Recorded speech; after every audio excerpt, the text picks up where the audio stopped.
it go in and go up.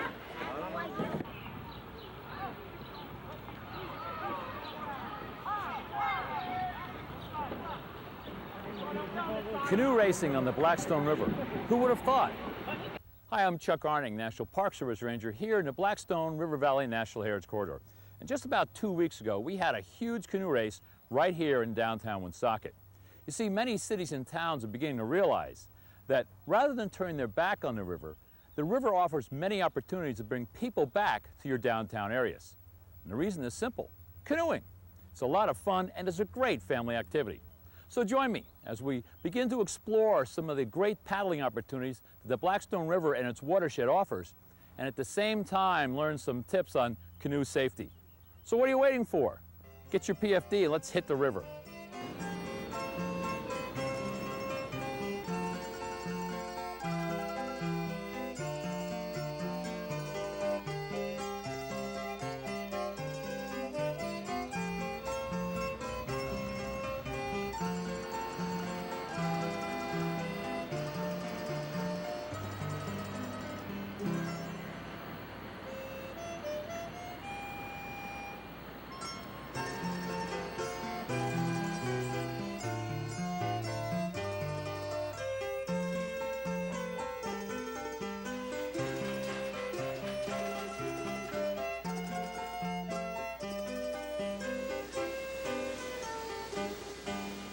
The Blackstone offers the canoeist many different moods, from a downtown Providence urban feel to this rural stretch right here at Riverend Farm in Massachusetts.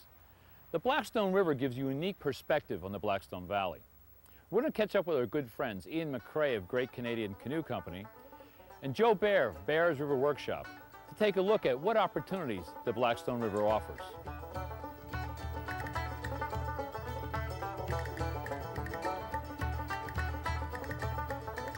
Ian McCrae is with Great Canadian Canoe Company, and he's one of the managers there, but he's also a paddling enthusiast. And one of the questions we have for you, Ian, is why is the Blackstone so much fun to paddle? Oh, there's all kinds of opportunities here. You get whitewater if you want it. You can also avoid it if you want to. There's nice flat water paddling. You can float some sections. Some of it you got to have your wares and keep an eye on things. Lots of wildlife to be seen. Just the other day, midday, saw a muskrat. And that's, midday it's not always easy to see. That's some right. Stuff. Now, what kind of moods does the Blackstone offer a paddler? Quite a variety. There's the excitement of whitewater. There's the mellow, meandering river, and then there's cultural experiences where you can experience some of the history of the river, find out where understand where the Industrial Revolution started and things like that. So it can be remote as you want, or it can be as cultural as you want. It's a sneaky little river, though, isn't it? Yes, it can be. Yes. The section we paddled just the other day, we had to be on our toes around every corner. You got to keep an eye out for things that you can't see, but you got to pretend they're there, so you're prepared for them. It's nice how remote it can be, and get out there and feel like you're in the middle of nowhere. If you were going to suggest to people to come out on the river, what would be some of the suggestions you'd offer them? Well, be prepared. Talk to people that understand the river, know the various conditions, the stretches of the river. Seasons will have quite a bit of impact on how the river will behave. As the water gets lower, yes, there's less effort, but there may be more obstacles because there's more things exposed. So it's a good idea to pick up a guide or talk to somebody that's in the know to give you an idea of how the river is behaving at any given time. Some sections would be fine for somebody's first paddle. Others, they may want to have a little more experience under their belt so they can handle the canoe in the fashion that they may need to should they encounter a hazard. But we're there to answer whatever questions we can on the boats and on the river. And we always look forward to opportunities to paddle the river. Yeah, that's one of the nice things about your job, isn't it? Yeah, but when it's haymaking season, we don't get a whole lot of paddling in. It's the off season, so we're prepared. We have to wear the warmer clothes and be prepared for the off-season stuff, which isn't bad because there tends to be fewer people on the river. And the wildlife settle down and you can sneak up on more things. Well, listen, I know you have some paddling in store for you today, so I'll let you go, but thanks for stopping by, and we hope to see you later on. Oh, you're welcome, I'll Chuck. just send you out here and head on down the river there, Ian. Thanks a lot. You're welcome. Thank you.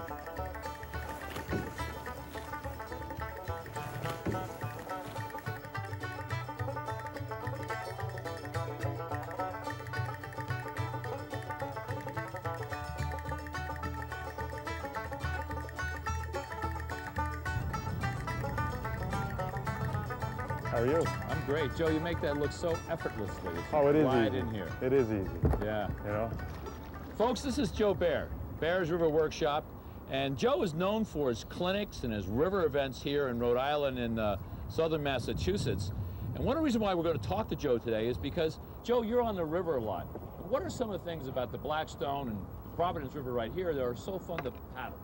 Well, the watershed really that gives us the Woonasquatucket and Providence, Seekonk, and Blackstone rivers is, if nothing, it's incredibly diverse.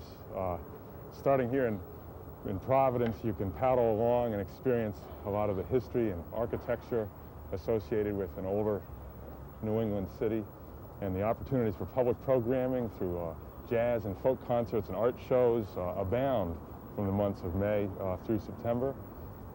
Working our way down the river, we get to enjoy the upper Narragansett Bay, really, you know, open water. We're located in a probably more traditional rural location for many, many years, and moved here really enticed by the opportunities for urban outdoor recreation, particularly as we saw other people gaining interest in the greenways that were right by the riverbanks and what the National Park Service is doing in terms of helping educate the public in terms of the history. Oftentimes people approach urban paddling, whether it be in Central Falls or Woonsocket or here in Providence, with a bit of apprehension as relates to what they're actually going to experience, because it's not commonly associated. Outdoor recreation, canoeing, kayaking, biking, hiking, and the like are not activities commonly associated with an urban setting. And people are so quickly enthralled with sort of the diversity of experiences that they enjoy. They're paddling for paddling's sake, whether it be canoeing or kayaking, but they're also stumbling upon a jazz concert or a folk concert just along the way, just accidentally, kind of like a bonus for the day. The Blackstone is a very sneaky little river in the sense that it changes very, very quickly. It changes with a heavy rainfall, it changes with the snow runoff in the spring, it changes with the warmer, drier weather of August. Water levels rise and drop, water flow changes very dramatically in the same setting, so that, for example, in 1 week you could be on a stretch of the Blackstone and it will be real moving water, somewhat challenging, enjoyable but challenging, and then perhaps even only a few weeks later it could be just a lazy flat water float. We offer instruction directly to the public, and we offer, as you know, instruction in partnership with the National Park Service and Friends of the Blackstone River and other watershed groups. And I think we're constantly seeking to offer instruction for two reasons, really. One is safety, which I think pretty well speaks for itself, but also because instruction translates into fun. If it's easier to experience these waterways because you're more secure or able to take on more challenging waters, or just aren't so tired at the end of the day, you have more fun, which is in large part what this is about. You bet, you bet. Now, I know you've got a lot going on today, so since you're on the river, I'll let you go out and paddle off, and appreciate your time. I appreciate your interest. Yeah, well, we'll see you on the river. Okay, thank you.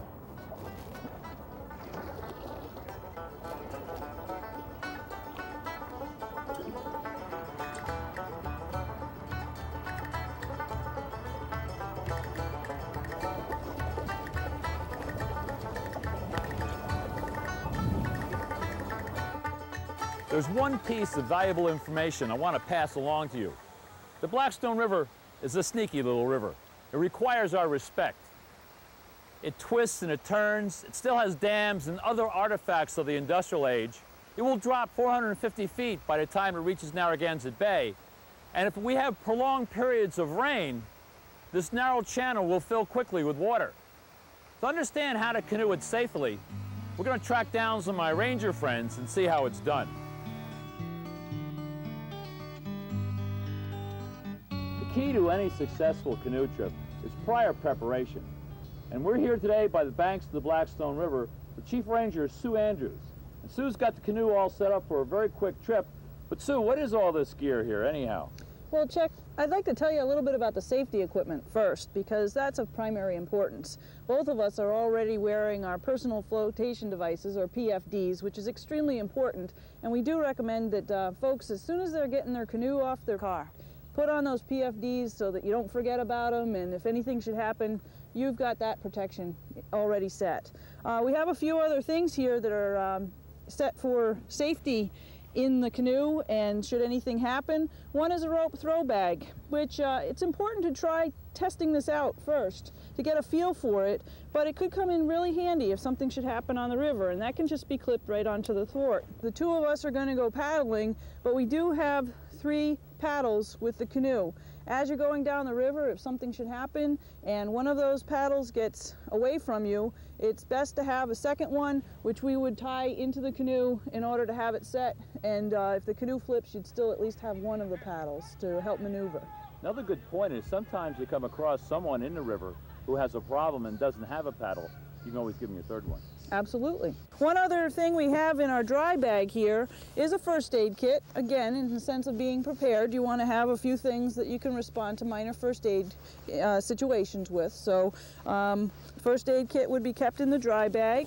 And also for safety, it's important to know where you're going. So inside a dry bag of its own, we have a map of the route that we're going to be traveling. That's great, and that's so important because in a river like the Blackstone, when you have a lot of different industrial and archaeological effects, can really determine how well you paddle simply because you got to avoid them.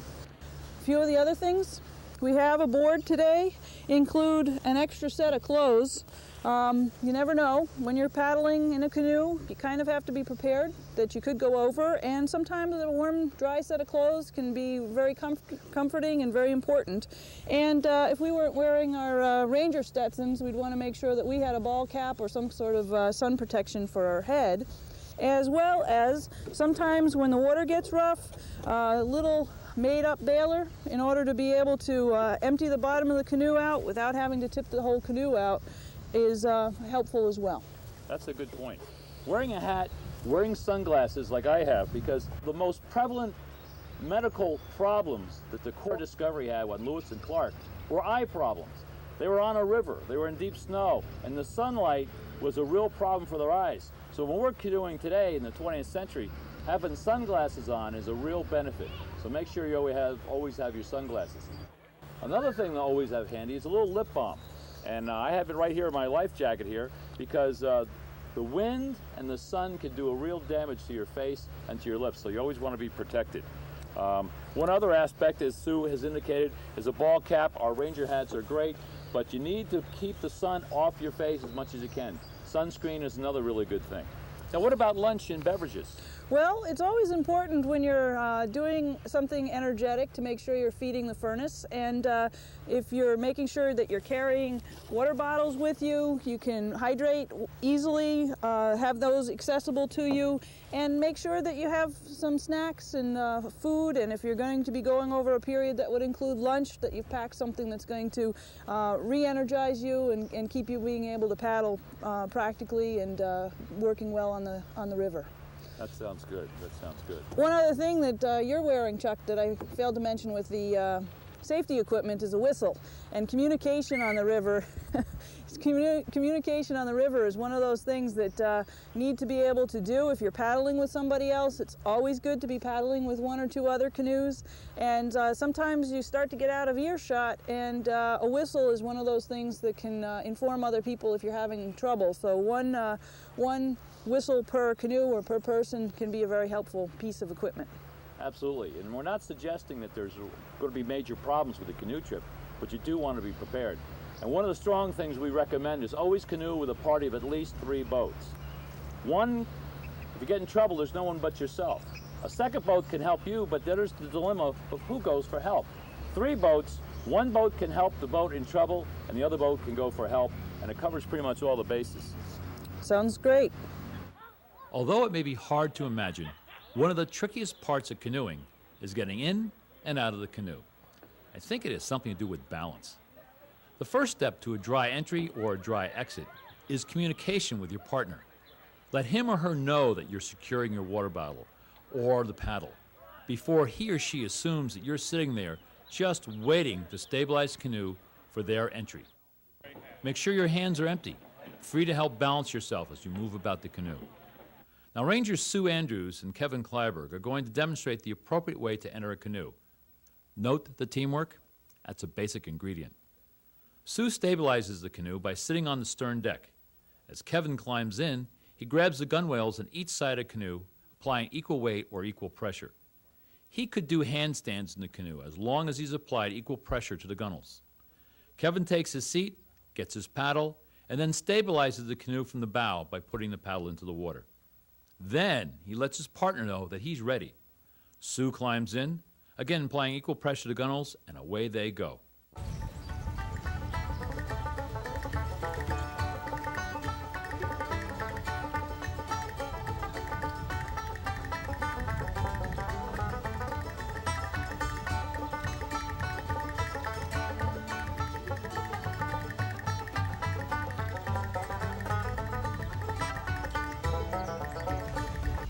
In getting out of the canoe, again, it is important to have your hands free. You have plenty of time to unload the canoe once you've pulled it ashore.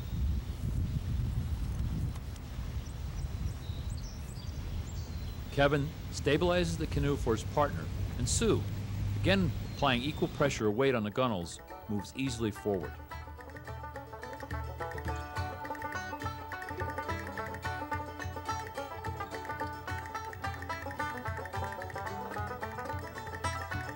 Now that you've seen it done correctly, let's show you how an over-exuberant paddler would, and quite often does, deposit his partner in the river. Okay, Sue, Kevin will get out and try to be helpful. Matter of fact, a little too helpful, and will pull the canoe in as far as he can. The problem is that the canoe is now far more tippier because of the air or space under its midsection. And his poor partner, Sue, is struggling to keep upright and dry. The key is communication. Talking to one another. Thanks.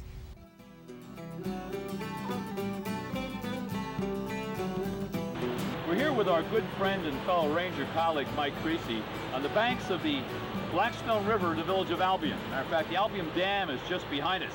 I asked Mike to join us because he's got a lot of experience paddling, and the Blackstone offers the paddler a wide array of paddling opportunities, doesn't it? It's a great river in terms of its diversity. It's a rural place, it's an urban place, and there's lots of interpretive features along the Blackstone that are just fun to paddle into and kind of explore and find as you're paddling along the river. The Albion Dam is one of those artifacts from the industrial age that, as canoeists, we have to pay attention to, don't we? The Blackstone River is one of these rivers that, because of its industrialization, Chuck, we need to be careful when we paddle along, because when we see long stretches of river and then the horizon drops out from below us, it might be an indication that we've got a pretty good significant drop that we need to be cautious of. Not all of those drops we want to go over without at least taking a look at them first. Now, these dams here, some of the bigger ones, have what they call dam hydraulics. Just what is that, and why should, as a paddler, I should be concerned about it? Well, the hydraulics are probably some of the nastiest things you can get into. A hydraulic is where you have a heavy load of water coming over a dam, for instance, or a major rock outcropping. And what the water is doing is it's churning and coming into a hole in the bottom, and then it's backflowing back upstream. So you're actually coming over a dam, dropping heavy, and then going and flowing out and coming back in. So what it does to canoes and people and logs and soda cans and everything that you'll see on the bottom of the dam is it keeps them recirculating back towards that rock or the dam. So it's a very hazardous thing that you don't want to get caught in. That's why they call them keepers, huh? I guess so.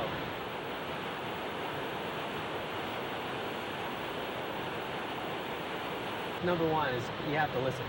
And anytime you have a dam coming up or a major rock outcropping with some white water, it's pretty noisy. As you can hear in our background here, it's obvious something's happening downstream.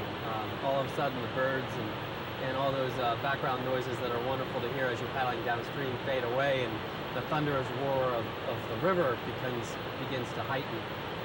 And I think the other thing that you look for is that horizon, and what happens to the horizon. You can't see the river anymore. You're looking downstream, but it seems like there's a drop. It's a pretty good indication that there's going to be a dam in front of you, and you probably want to find a safe, flat water area to get out and see what's ahead of you. The intelligent paddler will get out, carry the canoe around an obstacle like this, put in below the dam, and then continue on the trip. Absolutely. It's not a macho deal where I can show how strong I am.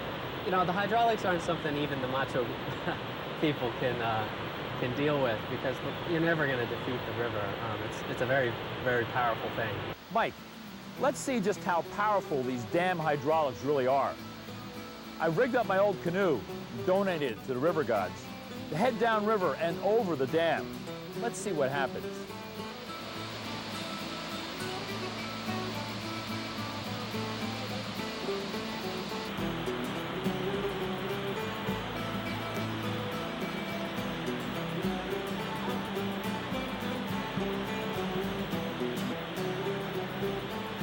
I guess the significant thing here is that we have 18 dams, and what used to be historically a dam for every mile of the river, we still have half those dams still on the river. So again, this is a very industrialized river that we're trying to adapt to recreation, and there's wonderful opportunities there. You've got to be smart. You got to be smart. One of the things that we're working on is the development of a river access program. And the river access program is to try and make river users, canoeists and kayakers aware that there are these safety issues, such as the dams and some of the snags along the river. But we're also trying to work with the landowners and the different agencies and the mill owners to provide for portage and access points above and below dams, so that as we're coming downstream, there's places to pull out, there's places to portage around those dams, and safe places to put in down below the dam. The other kind of nifty thing is we've been working for years now with this wonderful canoe guide. As a matter of fact, I think it's one of our most popular brochures that the Corridor Commission hands out, and as well as the Blackstone Valley Watershed and the Friends of the Blackstone. And it's a wonderful guide. But one of the things we would like to do with both the River Access Program and the canoe guide is to try and develop waterway tours. So we can actually suggest different waterway trips for people so that they can choose based on their skill level as well as length of time that they have to spend on the river.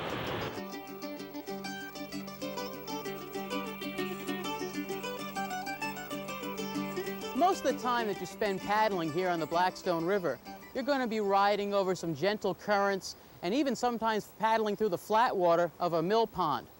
But there are a few hazards here on the river that you have to be alert for. But by learning how to read the river, you'll be able to pick out these rough spots and be able to avoid them. Now, probably the most common hazard that we have here on the Blackstone River are bends. When you go around a bend in the river, the current on the outside edge of the turn is faster than the current on the inside part of the turn. And quite often, beginning canoers make a mistake of trying to take a turn too wide, and the current pushes them off into the bank, or perhaps into an obstacle like a rock or a strainer. Strainers are tree branches or tree limbs that are hanging out into the water, and they'll allow the water to pass through, but not you or your boat, and they'll strain you right out of there. So when you're approaching a bend, you want to aim for the inside half of the curve.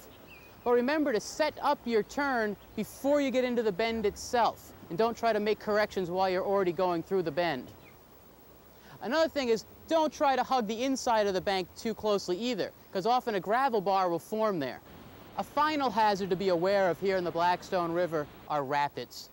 Now, rapids run from Class 1 easy through Class 6 extreme.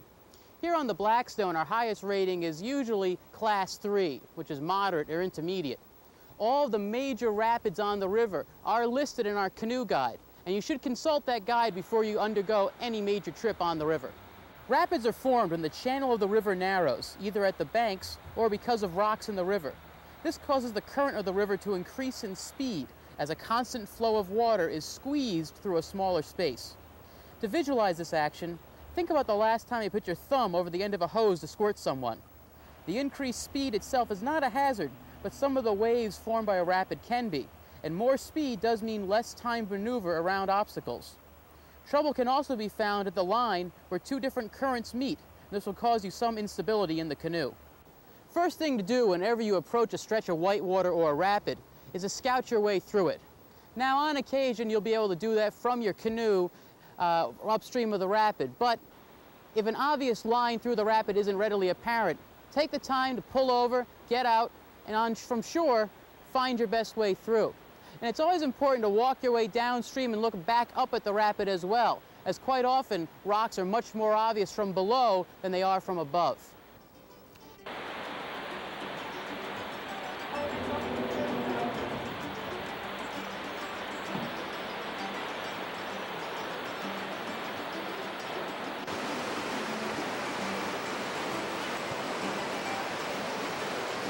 For a particularly rugged rapid or stretch of whitewater, it's also a good thing to have a safety person on shore with a throw bag, ready to assist anybody who might tip over into the river.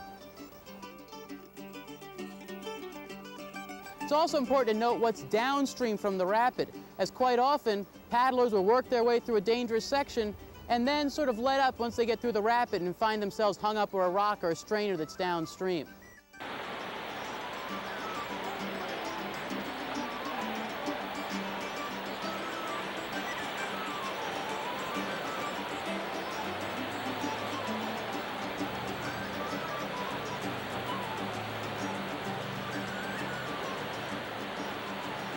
Once you've begun to choose your best line through the rapid, it's time to get out there and paddling through it. And getting out on the river is a great way to practice both your reading skills and also your paddling skills at the same time. Well, this is Ranger Kevin Kleiberg, looking forward to seeing you out there on the Blackstone River.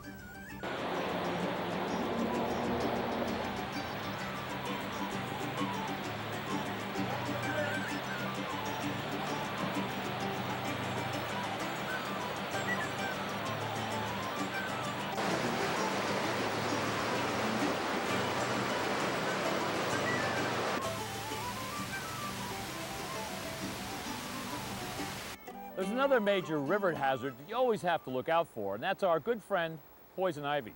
As you can see, the Blackstone River has its own very healthy crop this year, and you will find in most rivers in New England, poison ivy is always prevalent. Now there's two things you gotta look out for. One is the vines along trees. When you're pulling yourself out of the river, you'll notice that there are some vines there. They may not always have the leaves on them. They may have little furry things. That's poison ivy, and that can give you a rash too. But the leaves, the thing to look out for is the oil, as you can see here. It's that oil that gives you the rash, that gives you the itch. The best thing you do as soon as you come into contact with poison ivy is cold water and scrub thoroughly. The second thing is when you get home, more cold water. And maybe soap up in tincture of green soap. But hot water is not good. Hot water opens the pores and will actually expand the rash and the itch. I don't know what you can do to prevent yourself from running into poison ivy. It's just that when you get it, cold water will really help lessen the degree of the rash. It's just one of those obstacles all paddlers have to run into, regardless of skill level.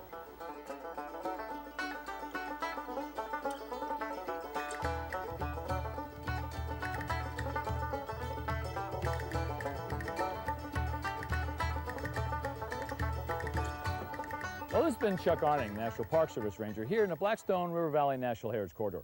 And the one final piece of prior planning is to make sure you have a shuttle vehicle waiting for you at the takeout with some extra dry clothes.